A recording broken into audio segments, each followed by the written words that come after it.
Can you imagine your life where money is your friend, working with you to achieve all your dreams and desires? If you struggle seeing money as your friend, then join Kathy Cook Noble, financial advisor and educator on understanding how your money can work for you. It is possible. Now, here is Financially Speaking with Kathy Cook Noble. Good afternoon and welcome to Financially Speaking. You are listening to the Inspired Choices Network, and I am your host, Kathy Cook Noble. And what I do during the day is I talk money and I help people with money through my financial practice as an advisor and a bookkeeping company. And we get to look at numbers all day, which I know a lot of people out there are super excited about because they wish they could do that too. But it is a lot of fun. It's kind of like an art project all in one some days, and some days it's a really complicated puzzle. But for the most part, it is a lot of fun. And the main part of my practice is the same thing we do here on Financially Speaking, is we just talk about money in a way that's very human and daily and easy to understand, because you can understand your own stuff, and I can understand my own stuff, and your neighbor can understand his or her own stuff, because everybody's stuff is a little bit different. And that's all you really need to understand is what's yours and how you want it to work and how you want it to grow and where you want it to go. So that's what we talk about here. And what we do is we take a topic that you want to know about and we break it down so that it's very easy to understand. You don't have to feel overwhelmed or think it's complicated, because it's really not. And I know from being in the financial industry, sometimes we make things sound a little bit harder than they are. And that's why I like us to break it down here. And that's actually one of the things we do here on the network, is we take the stuff that matters and we make it easy to understand and easy to apply to your life, because that's really what it's all about having a happy and fulfilled life. So my part that I play is on the money side, and then the other shows and other hosts that we have here on the Inspired Choices Network take up different topics and help break down any confusion or complication and make it easy to apply in your life. So join us on many of the other shows too, and you will have a well-rounded, healthy, happy life going on. So that is who we are. Welcome. Now today we get to pick a topic, and one of these topics that came in, I had put out on Facebook and asked people what they wanted, and credit came up. So credit. What is credit? And when I say the word credit, what do you think of? Do you think, I give credit to my boss for my job, or I give credit to my kids for my happiness, or I give credit to my partner, my spouse for cleaning the house when I'm not home, or making dinner when I'm not home, or you give credit to the gardener for keeping your yards looking good, or is that what you think of? Or do you think, I take credit for the good work that I do, or I'll take credit if I screw up and make a mistake, or I'll take credit for that even if I didn't do it and I accidentally got the accolades for it at work? So you take credit when credit isn't due. What do you think of when I say credit? Or do you think of credit card? Or do you think of, I'm going to buy a house, they go to check my credit. Or I'm going to buy a car, I need to check my credit. And who's checking your credit if I'm going to buy a car? And what happens when I apply for a credit card? What does that mean? What's a credit card got to do with credit? It's a piece of plastic. Like, does it affect my credit? Or do you think, what is my credit rating? There's all kinds of different uses of the word credit, and everybody might think of something different, or some of us, certain things pop in our head when I say, what is credit? And how do you feel about credit? Do you have any feelings about credit? Do you know what your credit score is? Do you know you have a credit score? Have you ever heard of the term FICO or Beacon? So for those of you in the U.S., you've probably heard the term FICO score. And for those of you in Canada, you've probably heard the term Beacon score, because when you go for credit, that's the score they pick. So, I always joke that everything always comes down to numbers and money, and the reality is it does, and it's mostly because it's an easier way to calculate and contribute to your decision by using numbers. It's hard when you have something that's a little bit more difficult to measure. Like, how do you measure happiness? I remember once in an economics class we talked about this, and I remember I had a really fun, yes, the word fun and economics I'm using in the same sentence. I had a really fun professor that when we talked about how do you measure happiness, he said you can't really measure utils of happiness. There's no measurement for happy. We can't look at people and say, "Oh, you have X number of utils of happiness," or "You have X number of utils of happiness compared to this person." So it's very hard to measure happiness. It's very hard to measure emotion. So what we do traditionally, and in every industry across the globe, we try and work it down into a number. So it has nothing to do with our happiness. It has nothing to do with the kind of person we are. It has nothing to do with the kind of intentions we have. We can't measure values. We can't measure ethics. But what we can do is we can assign a number. We can assign a number to things. We can assign a number to where you stand in line. We can assign a number to what your credit card will be, because it's all about what your credit card number is. You know, they don't just put your name on it and say, "Here you go, have fun, charge." They put a number on it, and that number gets assigned to your name. They have a number that's assigned to your name on your credit score. They have numbers that get assigned to how they measure your credit and how that makes up your credit score. So it's all about the numbers. So today we're going to talk about credit, what it is. Now, when I talk about credit, I'm talking about how it's going to affect your credit score, what you do with credit, why would you need credit, and when do you need credit. So if you're going to go and buy a house, let's start with the big stuff. You're going to go and buy a house. You're going to go and you're going to get your credit score. You're going to go to someone who's a mortgage person, a mortgage expert, a mortgage broker, and you're going to get them to tell you what you're pre-approved for, what number you're pre-approved for. And that means they're going to run your credit score, and they're going to say, based on your credit score, your income that you make, and what you're looking for, you and all these things get added together. And if there's one of you, if there's two of you that are going in on this house together, then they're going to say, based on all these things, you are pre-approved for this number. So if it's $200,000, that's the most you can spend on a house that they will cover you for, because everything is about what number. How much do you have as a down payment? How many incomes are we calculating? How much is the income we're calculating? How much debt do you have when they look at that? How much is your credit score?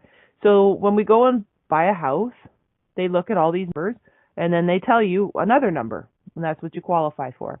So when you go to look at a house, and if you go to a real estate agent and you say, "I'm pre-qualified for $200,000," they are not going to show you houses for $500,000, or at least they shouldn't, because you're not going to be able to buy it. So that's how we use all these numbers to, in the grand scheme of things, really get to a point where we're measuring your happiness.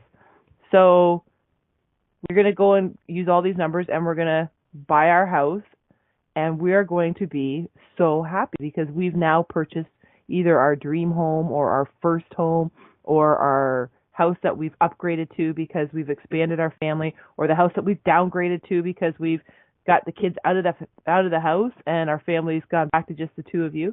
So whatever the case is, you're going to be happy most of the time when you go and buy a house. Most people are happy when they buy a house.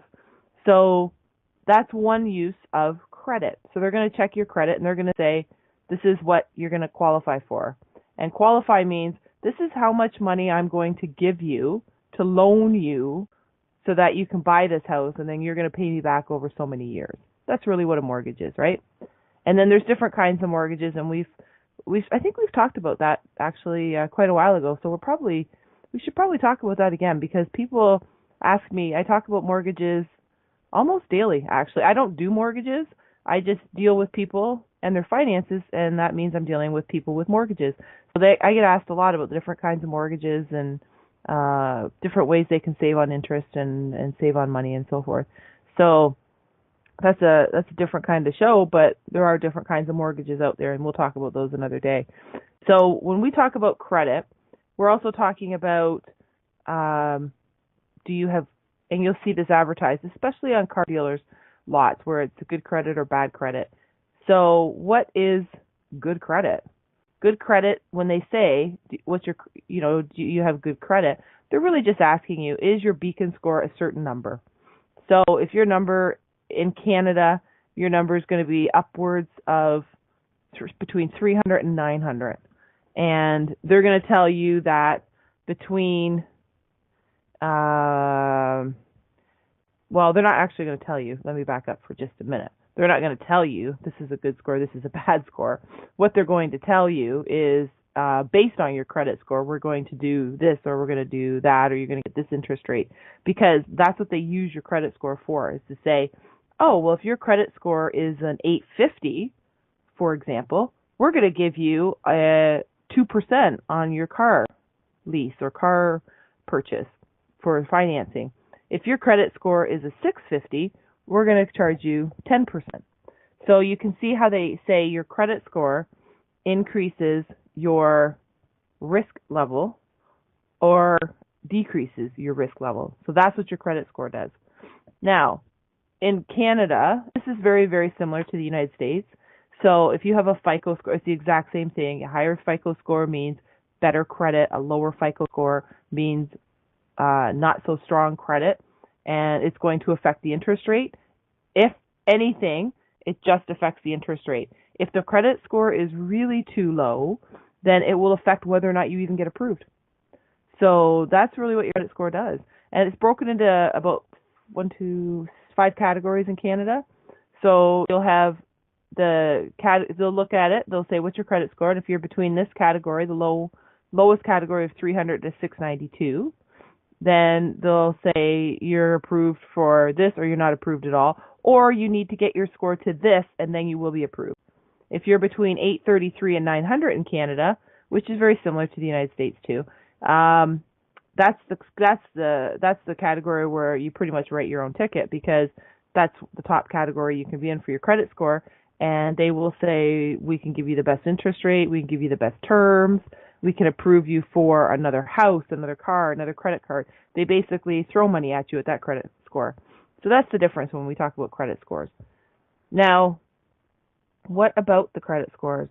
How important are they? Because a lot of people don't really realize what their scores are and how much they mean. And most credit scores in Canada, just on an average, fall between 600 and 750. That's the average Canadian credit scores, between 600 and 750. But the magic number seems to be 600 and 750 is the score range, but the magic number is 650. 650 is, if you have a 650 and higher, that's usually when they start to give you credit or offer you credit. Anything under 650 is where it's a little bit harder for you to receive credit. So people never understand these numbers. They don't check they don't track, they don't have a clue. A lot of people don't know what their score is, and you're starting to see now some of the bank sites put on there where you can check your credit score and you can see what it is. And the reason it's important is because you want to know if you're going to go buy a house, you're going to go get a car, you're going to go apply for credit someplace, whether or not your score is even in that range where you're going to be considered. So the other thing that you want to know is in Canada, and I'm thinking it's the same in the United States, is once a year you can apply for a free credit report, and you can see everything on your credit. And that is really, really important. One, so that you know what creditors are looking at, and you want to make sure it's right. Two, not all creditors get when they register on your credit, on your name, and they register your credit score, they don't always delete it once you've paid something off. So you need to make sure that it's actually what you have owing on it. So if you paid your car off last year and it still shows that there's a lien registered against you for that car, then you need to get discharged, because that will affect your credit score. And the other thing that it does is it helps with identity theft. So that's a huge issue, and you want to be able to see every year that there's nothing going out of whack on your credit score, that all of a sudden you've got 6 new credit cards that you didn't apply for, and things like that. So we're going to continue today. We're going to talk about credit and how easy it is to fix, to get, to use, and why we want to keep an eye on it. So our topic today is all about using credit. You are listening to Financially Speaking with myself, Kathy Cook Noble, on the Inspired Choices Network. And when we come back, I'm going to give you all kinds of credit for coming back, and we're going to talk about credit. We'll be right back.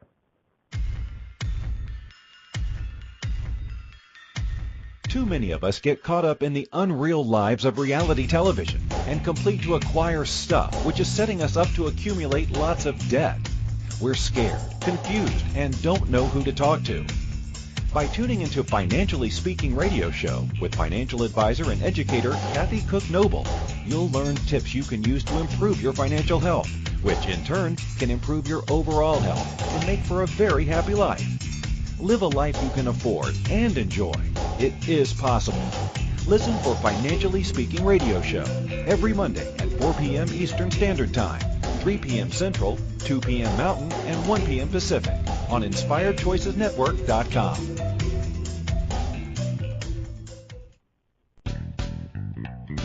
Are you a subject matter expert?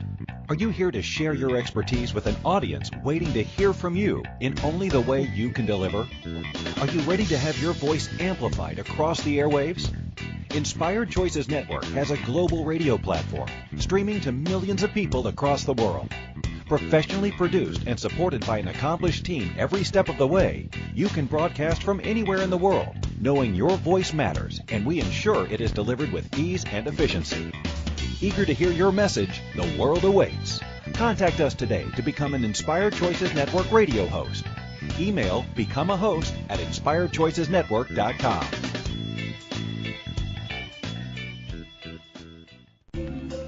This is Financially Speaking radio show with financial advisor and educator Kathy Cook Noble. To participate in the program, call in the U.S. 815-880-8255.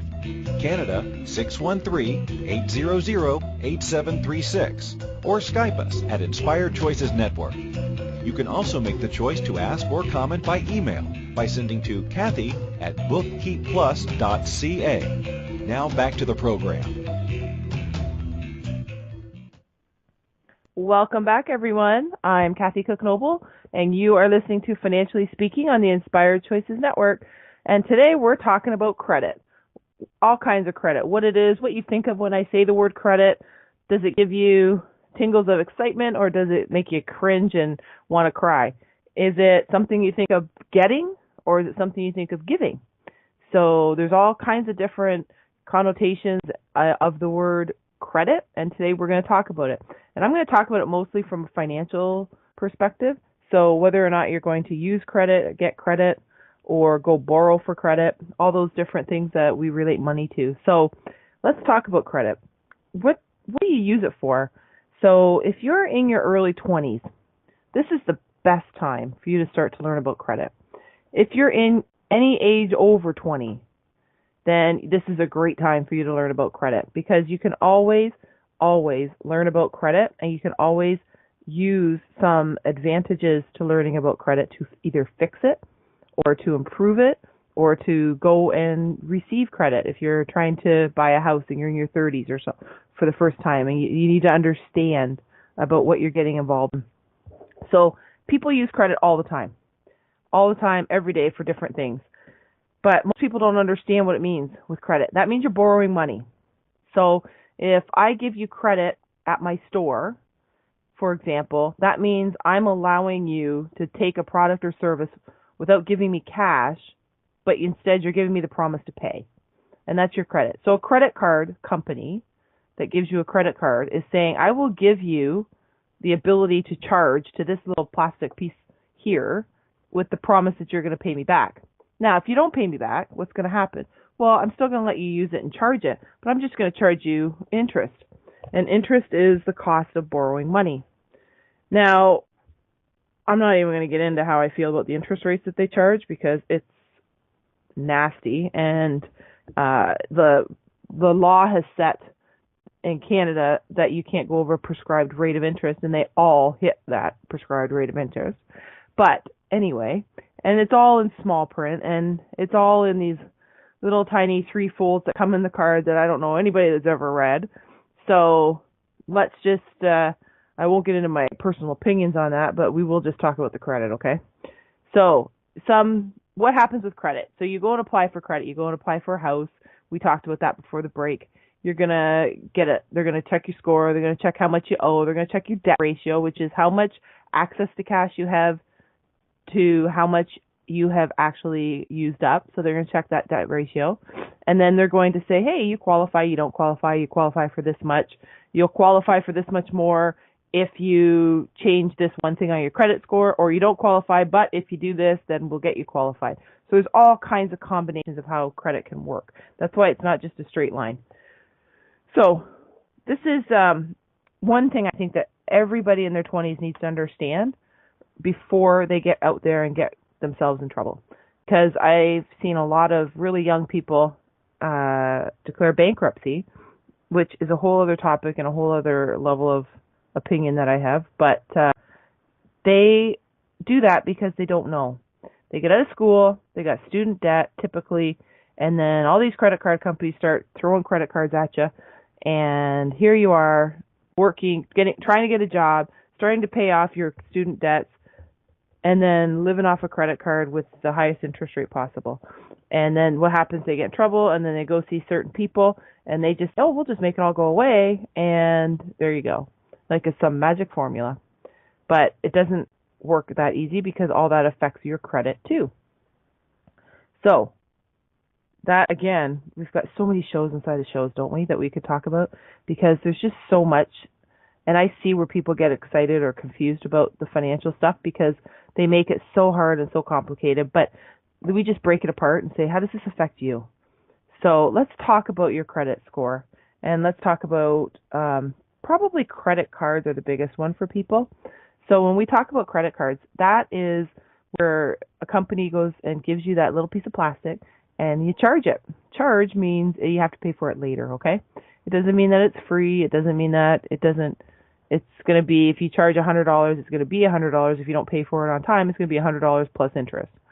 So that's the things that we need to remember, which means if you're paying interest, that's money that's coming out of your pocket too.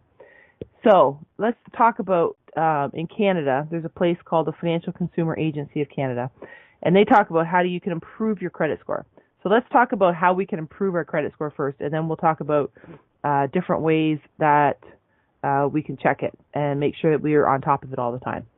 So one of the ways, the obvious way, is to pay your bills on time. So that's stuff like your utility bills, your phone bill, your cable bill, your electricity bill, all the stuff like that. It's not recorded on your credit report.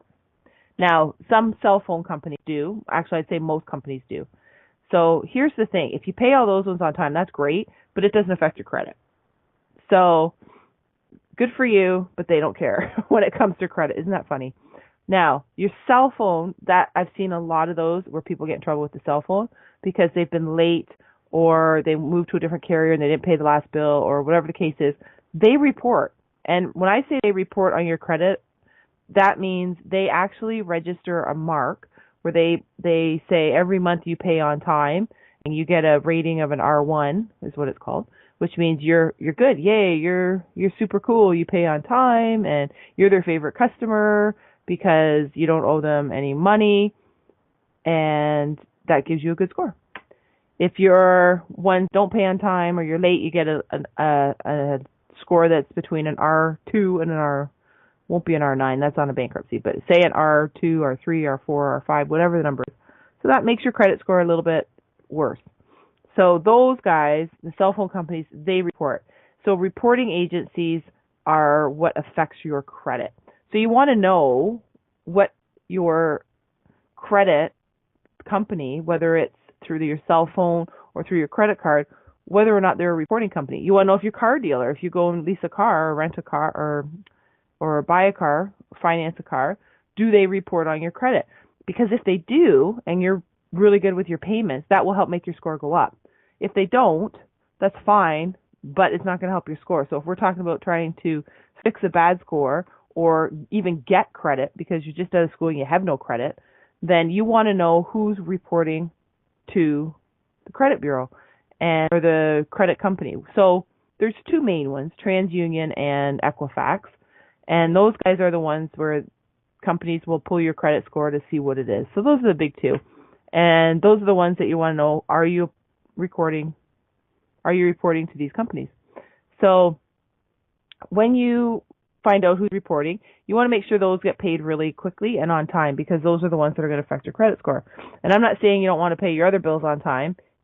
If you can, great, that's what you want to do. But if there's a financial struggle or a cash flow struggle, then we want to make sure the ones that are reporting are the ones that are getting paid the best, because that's affecting your credit.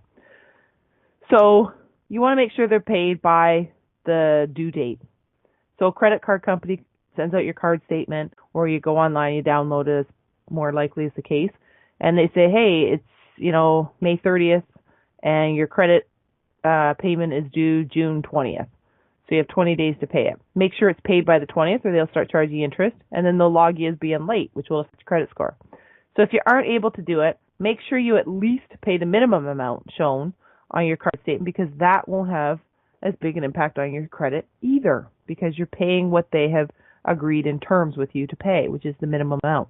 Now, yes, you're going to rack up a lot of credit, and yes, it's going to take you longer to pay it off, but it's not going to hurt your credit as bad, okay? Now, the other thing for tips for the Financial Consumer Agency of Canada, the other tip is what really affects your credit is if you go over your credit card limit. And yes, if you're sitting out there thinking, how can you go over your credit card limit? They have a limit. Oh yeah, they can. They'll let you go over your credit card limit, and they'll charge you, most companies I think charge about $29 for you to go over that limit. And then they'll hold it against you. So your credit will be affected, and your credit card, you'll get charged more money. So they'll let you do it. They just don't tell you that there's some problems doing it. So you want to keep your balance well below what the limit is, because the higher your balance, the more impact it has on your credit score. So even though you might have $5,000 as a limit on your credit card, if you keep it lower, if you keep it at $4,900 all the time, that's going to affect your credit score, even though you're keeping it under the limit and you're paying the minimum. But if you can keep it even lower, so if you carry a balance on it that's $3,000, that actually has a better impact on your credit score than $4,900. So that's one of the other tips on how to improve your credit score. The other one is to reduce the number of credit applications you make. So all the applications that you make actually get registered negatively against you. So it's okay if you're going to apply for a card and you make the application and they check your credit. That's going to be fine. It's when you do all 6 applications today, you're going to have, the more inquiries you have, the more of an impact it has on your credit, and it causes your score to go down. So that part, I got to tell you, that's the one that I always think is a little bit crazy, because just because you're getting inquiries, that's going to make your credit score go down? That doesn't seem right to me. Now, from their point of view, they're saying, oh, you're trying desperately to get credit and you're going around to all these people and trying to rack up credit. Well, that's making a pretty large assumption on stuff. It could just be something as simple as you're a prudent shopper and you're trying to get the best rates, but you can't get the best rates, or you can't shop for the best rates if they're checking your credit, because that's going to make your credit go lower. So it's very counterintuitive to me. I struggle with that one. But if you have too many lenders in a short period of time, that's going to have a negative impact on your score. So just remember that. Whether or not I think it's right or wrong, which I don't think it's right, I can't do anything about it. So just remember, it's going to have an impact. And then make sure you have credit history. You may have a low score because you actually don't owe any money. And that's ironic. I've seen that too. So you owe nobody any money. You pay all your bills off, and you don't have a credit card, and you have no score, or you have a very low score. Again, I find that extremely counterintuitive, because for being good, you're being rewarded by getting a crappy score. So here's what you want to do. If you have no credit score, you have no history, or you have a low score because you have no history, is you're going to use a credit card, and you're going to just get a very low balance. You only need like a $500 card, and go out, and when you spend $20 on gas or lunch or whatever it is, put it on your card, and then immediately go home and pay it off, because all credit card companies report on your credit score. And do that for a few months. You'll get a good credit score. You'll start to get a credit history, and then there you go. Your FICA or your Beacon score goes up. So it's counterintuitive to make you spend money to get credit when you have good spending habits. It's kind of ironic, but that's how it is in the world of credit. So we are going to take our second break, and when we come back, we're going to talk about what information is actually on your credit report that you're looking for. So what you are listening to, Financially Speaking, with myself, Kathy Cook Noble, on the Inspired Choices Network. And when we return, we're going to continue to talk about credit and how it affects you and what we can do about it. We'll be right back.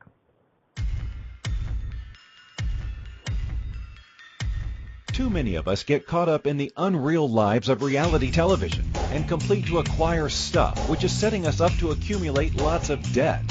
We're scared, confused, and don't know who to talk to. By tuning into Financially Speaking radio show with financial advisor and educator Kathy Cook Noble, you'll learn tips you can use to improve your financial health, which in turn can improve your overall health and make for a very happy life. Live a life you can afford and enjoy. It is possible. Listen for Financially Speaking radio show every Monday at 4 p.m. Eastern Standard Time, 3 p.m. Central, 2 p.m. Mountain, and 1 p.m. Pacific on InspiredChoicesNetwork.com. Money is complicated, right? Actually, no, it's not. You don't have to be a trader on Wall Street to get a handle on your money. TV shows often instill fear to keep you believing you can't understand it or do anything yourself. If dealing with your finances brings up a lot of other F words, then you need to read All Ladies Should Use the F Word, A Guide to Loving Your Finances by Kathy Cook Noble. Kathy helps you take control of your finances and leave the other F word, fear, in the dust.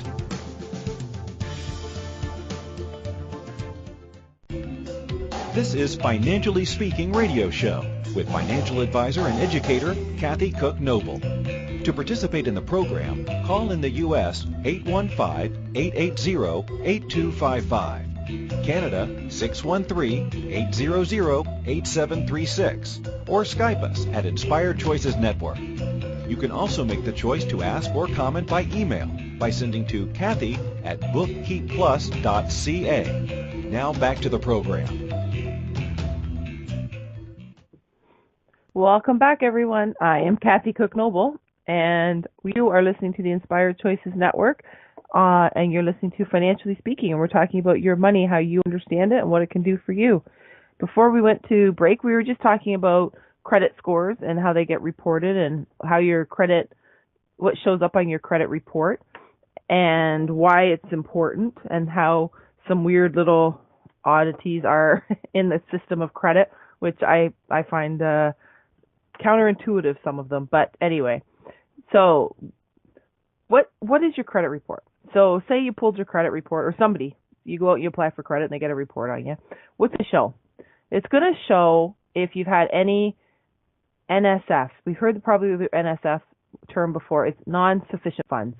So if you've had any checks that were bad, if they were returned. So you wrote a check, you didn't have money to cover it, it came back, and people, whoever you sent it to, said the check didn't clear and you had to fix it. That will be on your credit report. They'll show if you have a checking or savings account that you closed for cause, which means it was due to money owing or there was a fraud committed. So the account got closed and there was a reason it got closed that wasn't you just closed it because you didn't need it. Okay, so for cause, that's what you're looking for. You're also looking for your use, so credit you use, which is that'll include your credit cards. It'll include your retail store cards, your any kind of store that you have, like department stores. So all those cards that you're getting, that they, when you're at the checkout, and they say, "Would you like to apply for our company credit card, our company MasterCard, our company Visa?" And a lot of people do. Number one, that's the inquiry that we talked about. So you're going to get an inquiry check. And if you do that too many times in a week, we know it's going to negatively affect your score.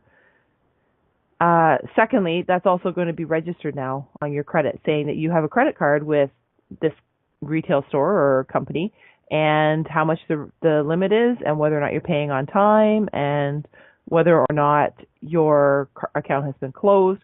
So that's going to get registered against it. And that also can be used against you is if you have too many of them, and they'll say, well, you have too much access to credit is what they're saying. You have too much access to credit. That's not going to look like your income's going to cover it. So if you go out and you have all these credit cards open on your credit file, that means you have access to a lot of credit. So if that's going to be on your credit report. The other thing that's going to be on your credit report is a line of credit or loan. So if you went out and borrowed money from the bank, for example, they will register that you have a loan on your credit score. If you went out and borrowed money from your cousin, they probably didn't register it on your credit score, but they can. So those are things that will show up. A line of credit.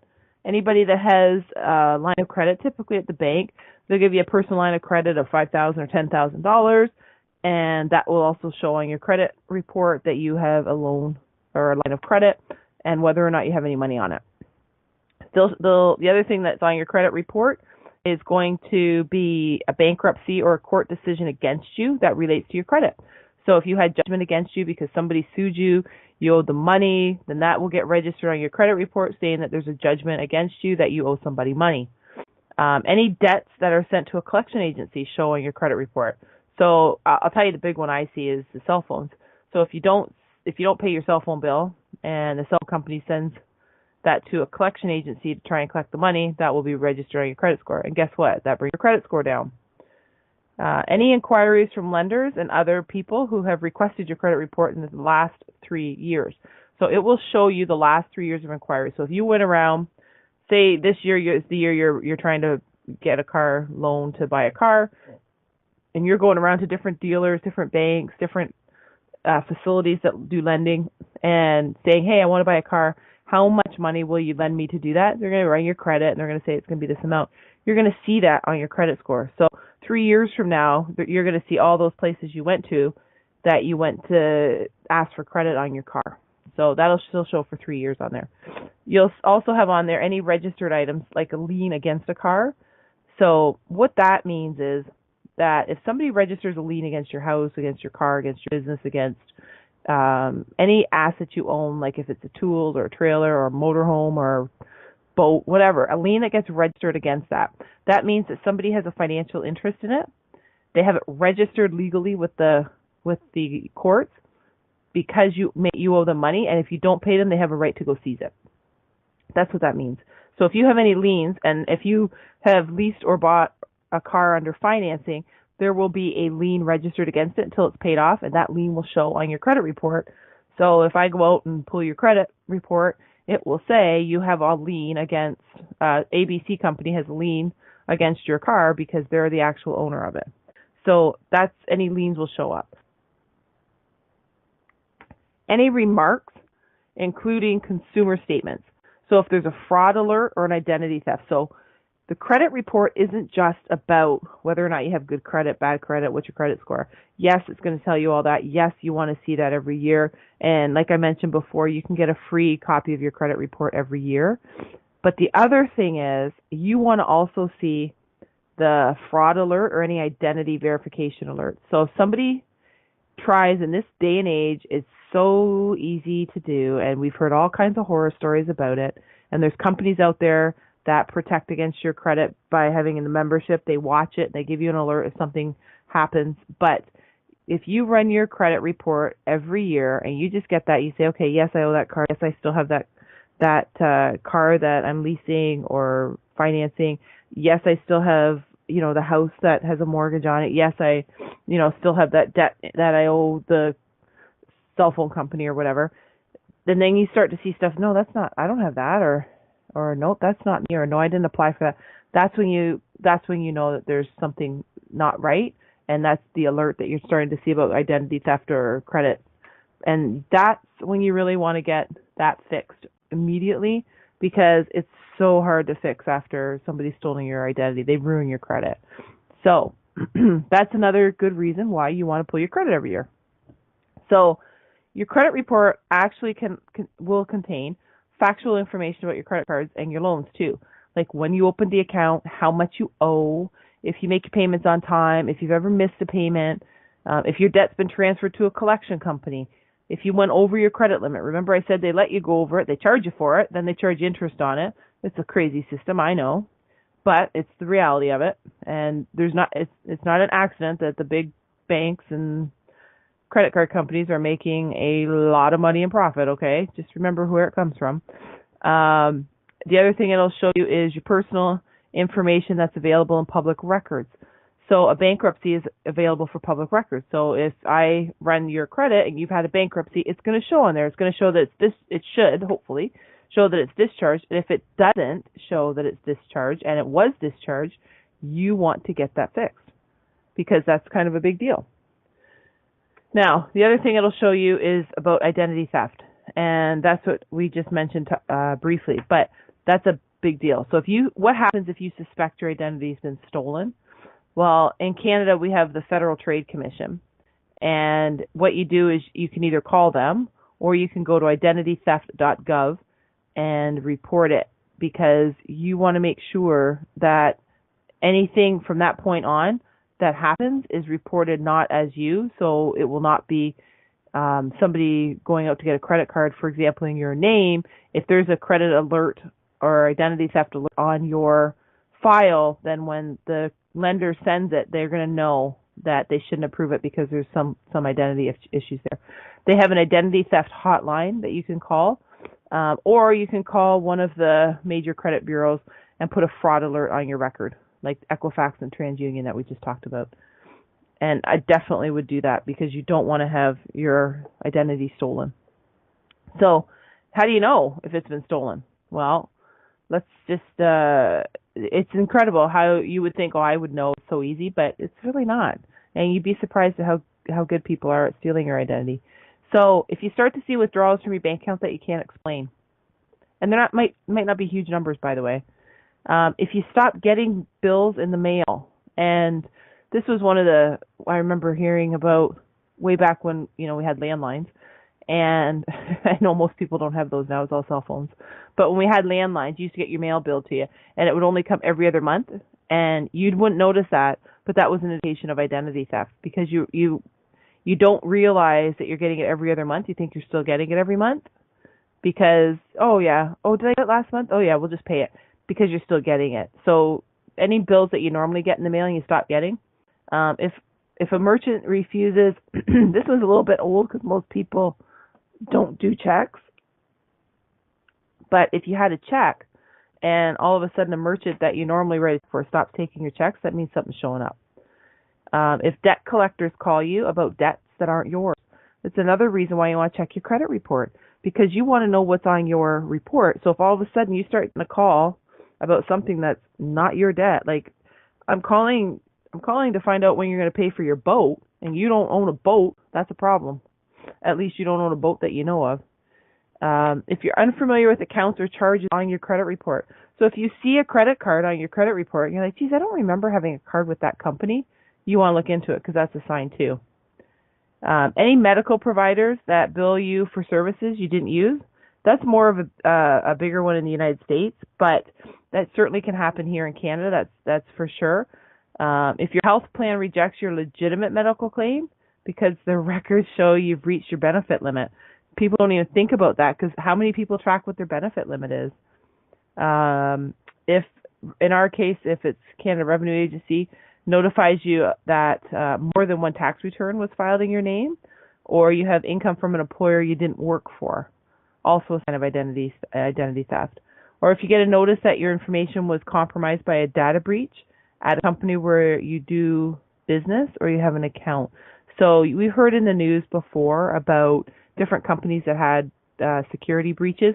Well, this is what can happen. That's when you want to really watch your credit, because if there's been a data breach at a company and now there's potential for your name being out there with your personal information, that's possible for you to have an identity theft attack. So those are some things that we want to watch for. We're going to take our last break of the night, and then when we come back, we're just going to wrap up our conversation about credit and why we are going to watch it and why it's so important. You are listening to Financially Speaking with myself, Kathy Cook Noble, on the Inspired Choices Network. And when we return, we'll wrap up our conversation about credit and giving credit where credit is due. We'll be right back.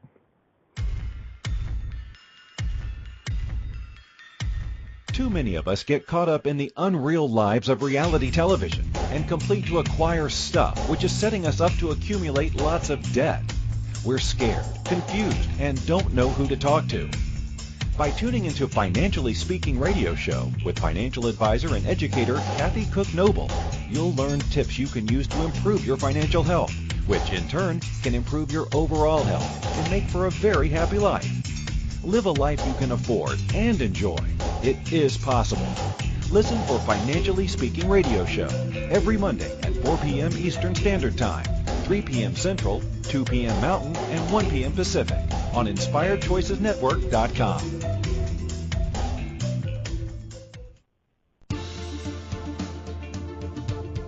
Money is complicated, right? Actually, no, it's not. You don't have to be a trader on Wall Street to get a handle on your money. TV shows often instill fear to keep you believing you can't understand it or do anything yourself.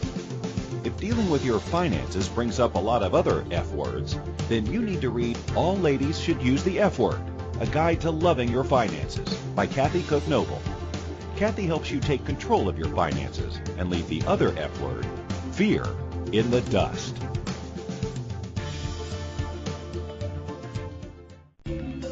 This is Financially Speaking Radio Show with financial advisor and educator Kathy Cook Noble. To participate in the program, call in the U.S. 815-880-8255, Canada 613-800-8736, or Skype us at Inspired Choices Network. You can also make the choice to ask or comment by email by sending to Kathy at bookkeepplus.ca. Now back to the program. Welcome back, everyone. I am Kathy Cook Noble, and you are listening to Financially Speaking on the Inspired Choices Network. And today we were talking about credit, what that means to you and how that affects you, and things we want to look for. And one of the things I hope, if nothing else, the one thing that you took away from today is just watch it. Keep an eye on your credit. Keep an eye on your credit score. Keep an eye on your credit report. And every year request a free credit report. And by doing that, you can just go to the TransUnion or Equifax site and either fax them, which is, I think, the best way, or mail them, because you have to do it by mail or by fax, and send in the request. You can download the form off their site and say, I would like my free credit check this year. So you can check your credit every year and get a copy of the report. Now, here's the thing, though. They'll give you the credit report, and they'll tell you everything like we talked about, what shows on your credit report, number of inquiries, what kind of bills, but they won't give you your FICO or your Beacon score without charging you. So it's up to you if you want to pay the $10 or $11 or $15 to get your score. But like I mentioned at the beginning of the show, you can get, a lot of the banks now are just giving you your score online. So you can it just gives you your score. So you can click on it and say, what's my credit score? And it will tell you it's a 700, 800, 650, whatever the number is. So if you go on there, you can get your score and for free, and then you can register with the company, like send in a formal request. You can register online too, actually, and they will tell you. So if you go on to Equifax, for example, you can register to get your credit report right then and there, but you got to watch and make sure you're not signing up for the membership. Because what they do is they'll charge you, I want to say $20 a month. And I'm not saying it's a bad thing. I'm just saying you got to be careful, because a lot of people don't realize that they're signing up for it. And it's a $20 a month monitoring membership. So they'll monitor your membership to see if anything major changes. Like, we talked about the identity theft. They'll monitor it. And if they see any activity that's suspicious, then it becomes an alert, and then they let you know, and it's corrected for you. And then there's some corrective measures that they do so it doesn't cost you money. Because identity theft, correcting it, can be extremely expensive. So that's something you just want to pay attention to when you go and get it online, okay? But every year, get your free report, whether you do it online, whether you do it by fax, whether you do it by mail, whatever you do, get your free report and make sure what's on your credit report is supposed to be there, and what isn't is fixed, moved, or deleted. Because if you've paid something off, make sure you get the credit. And I'm using that in a different term now. You want to get credit for being good. So make sure that the credit reporting company has your credit right. Because here you are doing all these things to get good credit, to monitor your credit, to make sure you don't get identity theft happening to you and all this stuff. And if the company that you're using doesn't report that oh yeah, by the way, you've paid off that loan and the lien should be discharged or released or deleted, however you want to word it, and they don't do that, it still shows on your credit report. That's not right because you've done everything you're supposed to do. You want to make sure that you're getting all the good credit for doing all the good things with your credit score, okay? So those are some tips for using your credit. If you're a person in your 20s and you're just getting started, these are things that you want to know that are going to become very important because they're going to affect many, many aspects of your life. If you're going out to get a loan, first time to get a car, or the first time to buy a house, or the first time to start a business, then these are all things that you want to know. And these are all things that you want to be able to know how to understand and how to read. Because like we always talk about here on Financially Speaking, it's very easy to understand your stuff. It's only your stuff that you need to understand. You don't need to understand your neighbor, your cousin, your uncle, your friend in another country. You just need to understand your stuff. And understanding your stuff means look at your credit report and make sure it's your stuff that's on there. Because if it's not your stuff, why on earth do you want to pay for somebody else's? You want to make sure that your stuff is on your report and you're only paying for your stuff. So make sure that you check it every year. And with the smartphone technology and all the computers and technology that we have, I find it really hard to believe we can't set an annual reminder to go run our credit report. So just put it in your phone if that's what you use as your calendar. Put it in your day timer if that's what you use as your calendar for tracking. Put it on your online calendar and just make it an annual reminder that you're going to check your credit report. And make sure you send away for it. It takes you 2 minutes to fill out the application to say, send me my free report. And then when you get it in the mail, because they will send it to you, unless you can do it online, then you can get it right there. But if you get it online or you get it in the mail, whatever the case is, actually look at it and say, yep. And just, I would just look at it and I would just get a pen and I would put a little check mark beside all the ones that are yours. And if there's something that's not checked off, then you want to look into that. It's just that simple. Don't make things hard on yourself and don't make things complicated. Now, if you want to get your credit score, so say your FICA or your Beacon report is low, then we want to get that credit score up. And how we're going to do that is try and keep your debt ratio under 30%, which I believe is the number to make it go up. So if you have a $5,000 limit, 30% of that is $1,500. Try and keep that as the balance that you don't go over. Don't go over your limit because that affects your score. Make your payment on time, at least the minimum, or I would suggest more than the minimum for sure because of the interest charges. Make those on time. Getting a prepaid credit card and using that, if you ask them if they report on the credit bureau, because if they do, that too will help your card go up. So you want to have certain kinds of cards if you're going to get them and make sure they report on the credit bureau because you want to get your credit score up. And if you're getting a car lease or a car purchase through financing, ask them if they report because it gets your credit score up. So make sure all the things that we talked about on who reports, those are the ones that you really focus on to get your credit score up so that your Beacon score gets up, so that your credit improves, so that you can get a better interest rate, that you can get a loan if you're looking for a loan. All those things that we're looking to achieve, we want to make sure we get those. And that's how we do it, by actually focusing on who's reporting and make sure those ones are really good so that the reporting gets done. So next week, we're going to talk about financial terms. We're going to talk about what they mean, what they are, a lot of acronyms and different terms that people ask me about. We're going to clear up some of those and understand that for our stuff too. So have a great, wonderful, and financially prosperous week, and we will see you next week right here on the Inspired Choices Network on Financially Speaking. I am Kathy Cook Noble. We'll see you then.